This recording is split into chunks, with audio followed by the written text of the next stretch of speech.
Fundamental unit of life? इसका answer है क्या होता है फंडामेंटल यूनिट ऑफ लाइफ? ये होता है cell. Cell is known as the fundamental unit of life. तो कैसे एग्जामिन किया था, कैसे हमें पता लगा था कि सेल प्रेजेंट होता है? तो देखिए रॉबर्ट हुक है, रॉबर्ट हुक ने 1665 में सेल की डिस्कवरी की थी। इन्होंने क्या किया था? तो कॉर्क क्या होता है ना, जो पेड़ होता है, पेड़ का तना, पेड़ का जो बार्क होता है ना, उसमें होता है कॉर्क। इन्होंने ना अपना जो पुराने स्टाइल का माइक्रोस्कोप होता है उससे इन्होंने देखा था जब पेड़ के तने को, तो इनको ना मतलब ऐसे जैसे कि हनी बी होती है ना, हनी बी जैसे जो मक्खी का छत्ता होता है, मक्खी के छत्ते में कुछ ब्लॉक से होते हैं, तो यही सारे के सारे ना ब्लॉक्स टाइप की चीज़ें कुछ दिखी थी।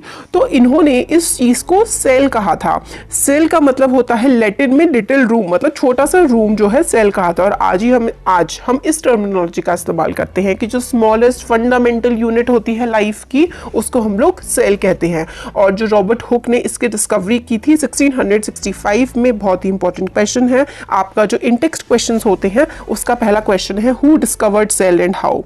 तो देखिए ये वाला जो क्वेश्चन है ना, यहां पर हमारा कहां गया, यहां पर है आपका question who discovered cell and how, ये रहा। तो who discovered cell? Robert Hooke. Robert Hooke कब किया था? रॉबर्ट हुक ने 1665 में। And how? उन्होंने जो है एक बार्क जो होता है ना ट्री का, cork is a substance which come from the bark of a tree, cork को इन्होंने माइक्रोस्कोप में देखा था और तब इनको जो है सेल दिखा था। तो इस तरीके से इन्होंने सेल की खोज करी थी। तो अब तो खैर उस टाइम पे तो प्रिमिटिव साइन का माइक्रोस्कोप था, अब तो काफी सारे माइक्रोस्कोप आ चुके हैं।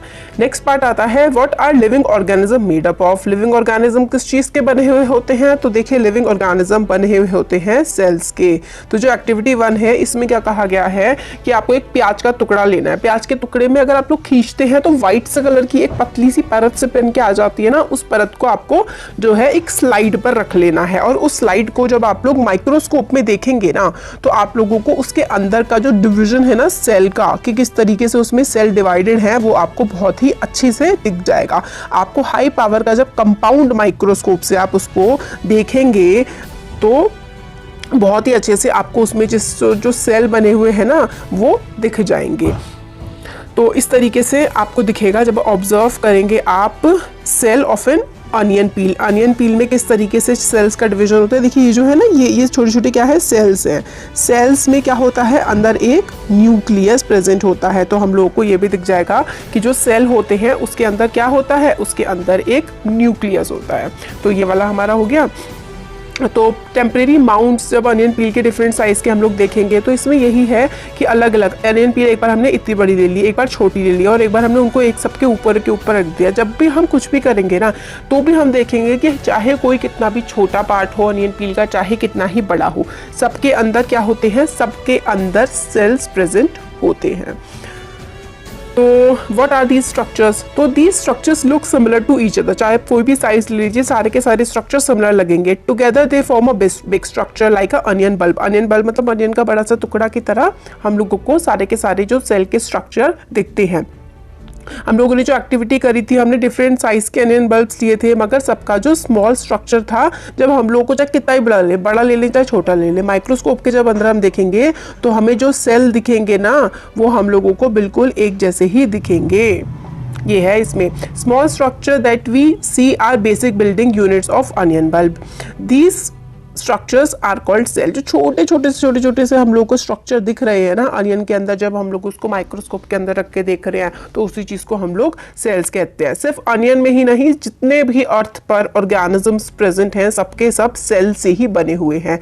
मोर टू नो में ये वाला जो पार्ट है कि वही कि सेल जो है किसने डिस्कवर किया था सबसे पहले, रॉबर्ट हुक ने 1665 पर। He observed cell in a cork slice with the help of primitive microscope. Cork slice पर उसने सेल को देखा था। ल्यूवेनहुक जो थे इन्होंने इम्प्रूव माइक्रोस्कोप से देखा था कि पानी में सेल्स होते हैं, वो भी बिल्कुल ऐसे ही हर चीज में, क्योंकि सेल है तो उन्होंने पॉन्ड वाटर में सेल देखे थे पहली बार। रॉबर्ट ब्राउन जो थे उन्होंने डिस्कवर किया था कि एक न्यूक्लियस होता है। तो न्यूक्लियस किसने डिस्कवर किया था सेल में, ये भी बहुत इंपॉर्टेंट है। Who discovered nucleus in the cell? तो Robert Brown discovered nucleus in the cell. Purkinje ने क्या डिस्कवर किया? प्रोटोप्लाज्म। प्रोटोप्लाज्म आके हम इस चैप्टर में देखेंगे। और सेल थ्योरी, प्रोटोप्लाज्म जो है ना वो सेल के बीच में ना फ्लूइड जैसा होता है, कुछ बीच में न्यूक्लियस है, ठीक है, उसके साइड साइड में जो होता है वो प्रोटोप्लाज्म होता है। सेल थ्योरी हम लोग को बताती है कि सारे के सारे प्लांट्स और एनिमल्स जो हैं वो सेल के बने हुए हैं and cell is known as the basic unit of life, ठीक है। ये किसने? श्लेंडर एंड श्वान जो थे, इन्होंने सेल थ्योरी प्रेजेंट करी थी कि सारे के सारे जो ऑर्गेनिजम्स होते हैं वो सेल से बने होते हैं, सारे, चाहे कोई प्लांट हो चाहे एनिमल हो, are composed of cells and the cell is known as the basic unit of life, ठीक है। द सेल थ्योरी आगे फर्दर सजेस्ट करती है कि सेल्स जो हैं वो प्री एग्जिस्टिंग सेल से बनते हैं, मतलब पहले से एग्जिस्ट हुए सेल थे उसमें से ही नए सेल्स जो हैं बनते जाते हैं। With the discovery of electron microscope, electron microscope की डिस्कवरी हो गई 1940 में, तो हम लोगों को complex structure of cell and its various organelles. अब सेल अपने आप में एक छोटी सी चीज नहीं होती, एक सेल है, ठीक है, उसके अंदर न्यूक्लियस है, फिर यहाँ पे साइटोप्लाज्म है और इसके अंदर बहुत सारी चीज होती हैं जिसको हम लोग सेल ऑर्गेनली बोलते हैं, जैसे कि सेल वॉल होती है, न्यूक्लियस होता है, साइटोप्लाज्म, एंडोप्लाज्म, रेटिकुलम, ये सारा का सारा इसी चैप्टर में हम आगे देखेंगे।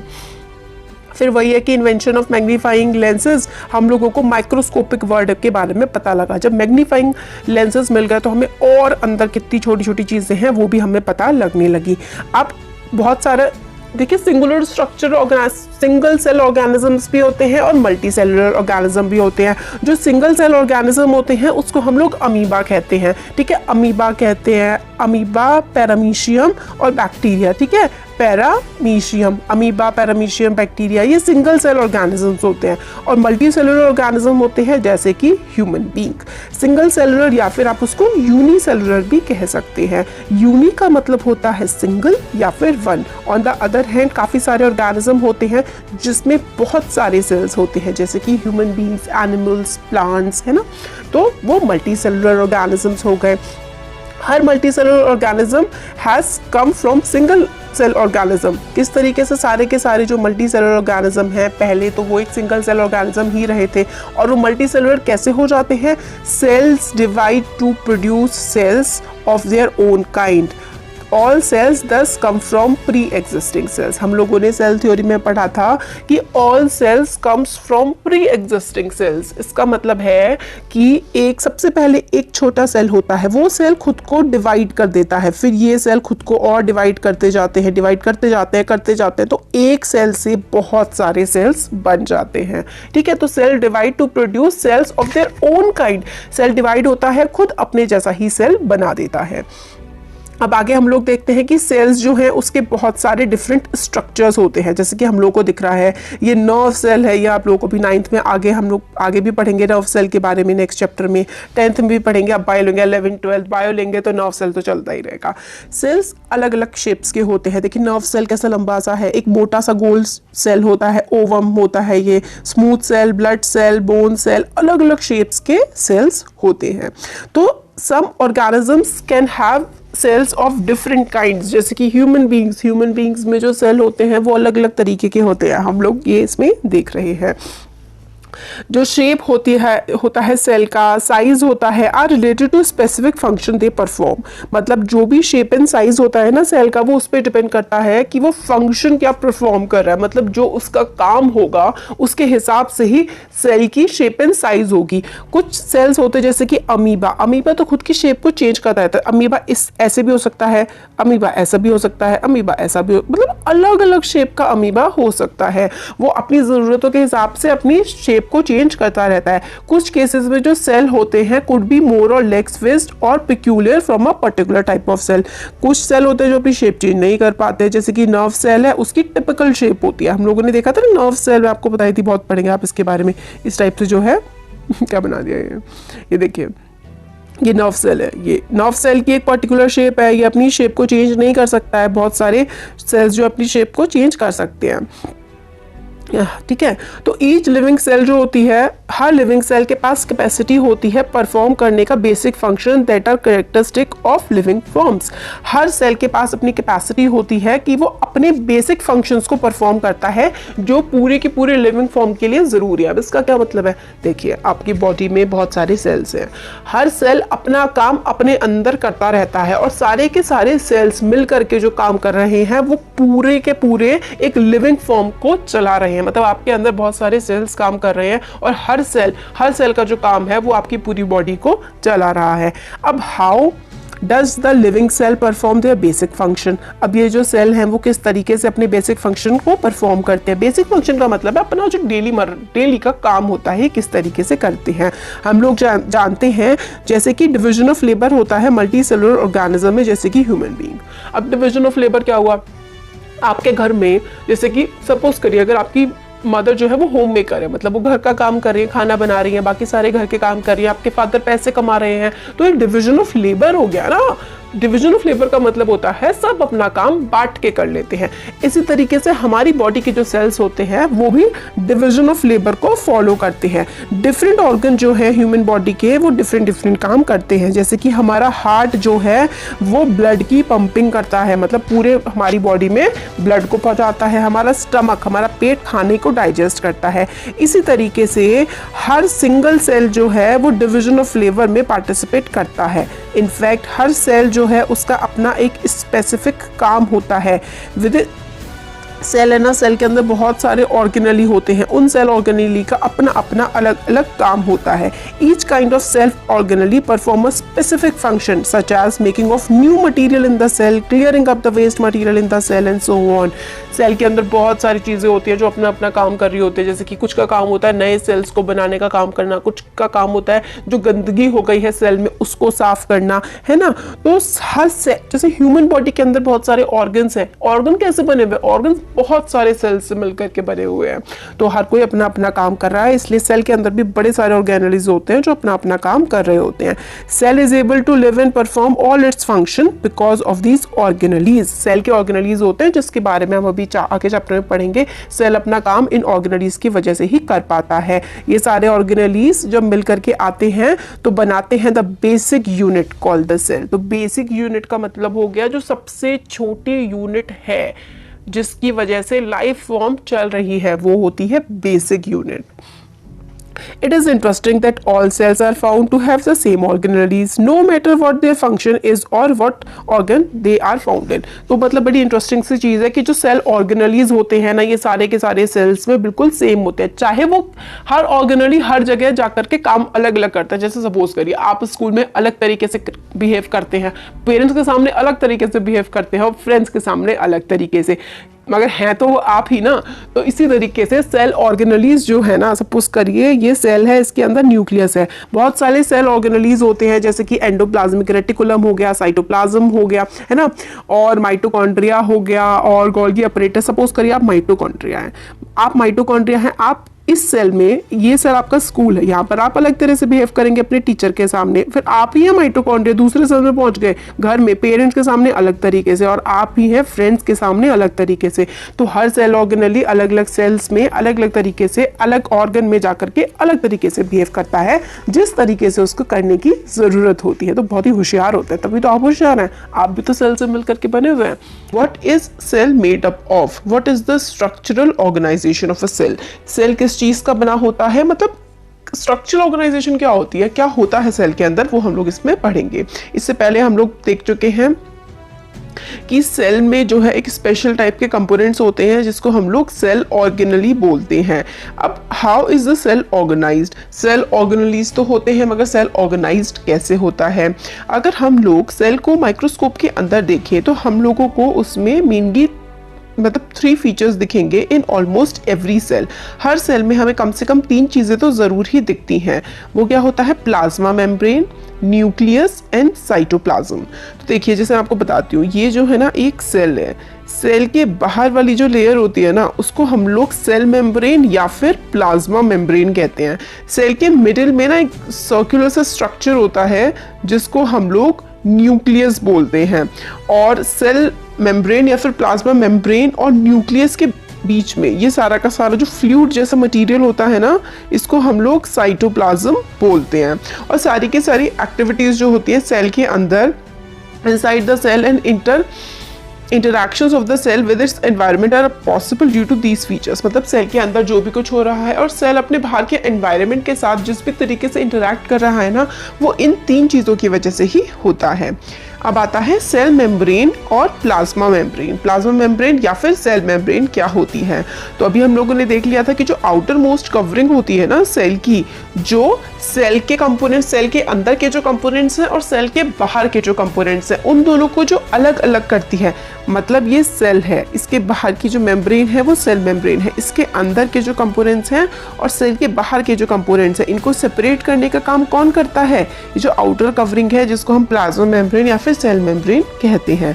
Plasma membrane allows or permit entry and exit of some material in and out of the cell. Plasma membrane जो है वो हम लोगों को अलाउ करती है कि कोई भी जो सेल के अंदर चीज जा सकती है या बाहर चीज जा सकती है, तो वो सेल मेम्ब्रेन ही डिसाइड करता है। जैसे कि आपके घर का दरवाजा, आपके घर का दरवाजा खुलेगा तो कोई अंदर आ सकता है या फिर बाहर जा सकता है। अगर घर का दरवाजा बंद है तो ना कोई अंदर आ सकता ना बाहर जा सकता।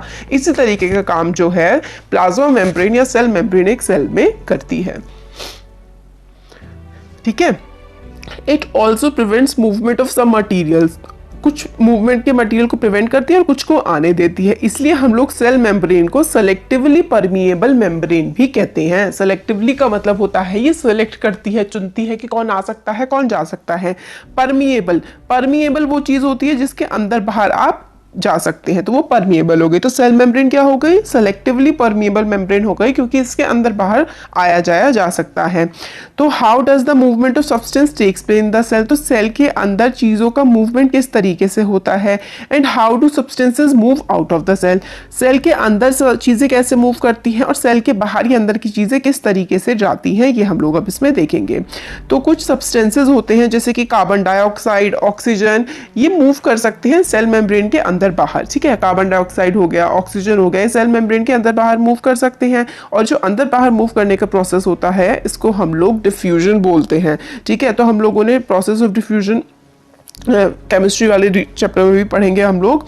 ठीक है, we saw that the spontaneous movement का मतलब होता है अपने आप जो चल रहा होता है। Spontaneous movement of a substance from a region of high concentration to the region of its low concentration. देखिए क्या होता है, सपोज करिए ये एक कोई भी चीज़ है, कोई एक सरफेस है, हाँ, एक तरफ तो बहुत सारे मॉलिक्यूल्स हैं, बहुत सारे एटम्स हैं, कुछ भी है, ठीक है, या फिर बहुत सारी गैस है, बहुत सारा मतलब बहुत बहुत सारे हैं, एक तरफ कम है, ठीक है, इतने हैं। तो ये वाला रीजन क्या हो गया? ये वाला रीजन तो हाई कंसंट्रेशन का हो गया, है ना, और ये वाला क्या हो गया?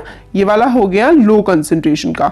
तो जो डिफ्यूजन होता है ना, इसमें मॉलिक्यूल मूव करते हैं high concentration to low concentration. Movement of substance और मॉलिक्यूल्स और anything from high concentration to low concentration, ठीक है, यही होता है हमारे डिफ्यूजन के प्रोसेस में। समथिंग सिमिलर ये सेल्स में भी होता है, जैसे कि carbon dioxide which is cellular waste and requires to be excreted out of the cell. Carbon dioxide जो होता है ना किसी सेल के लिए, वो एक वेस्ट मटेरियल होता है और सेल को उसको बाहर निकालना होता है। Accumulates in high concentration inside the cell. और सेल का जो एक्सटर्नल एनवायरनमेंट होता है उसमें कार्बन डाइऑक्साइड लो कंसंट्रेशन में होता है। इसलिए जो डिफरेंस होता है ना कार्बन डाइऑक्साइड का अंदर बाहर, इसी की वजह से कार्बन डाइऑक्साइड जो है वो बाहर की तरफ निकल पाता है। ठीक है, सिमिलरली ऑक्सीजन सेल के अंदर एंटर कर पाता है क्योंकि सेल के अंदर ऑक्सीजन कम होता है, और प्रोसेस ऑफ डिफ्यूजन से क्योंकि बाहर की तरफ वो ज्यादा होता है इसलिए सेल के अंदर चला जाता है। ठीक है, ये आपने समझ लिया, होपफुली मैं आपको दोबारा समझाती हूँ। ठीक है, तो एक बार ये देख लेते हैं कि डिफ्यूजन का जो प्रोसेस है ना वो गैसियस एक्सचेंज में बहुत ही इंपॉर्टेंट रोल प्ले करता है। अब देखिए क्या है, ये सेल है सपोज करिए, इसके अंदर ना कार्बन डाइऑक्साइड ना बहुत सारा है। ठीक है, यहाँ पर सेल में बहुत सारा कार्बन डाइऑक्साइड है। सेल के बाहर का जो एटमॉस्फेयर है उसमें बहुत कम कार्बन डाइऑक्साइड है। तो सेल के अंदर से क्या होगा,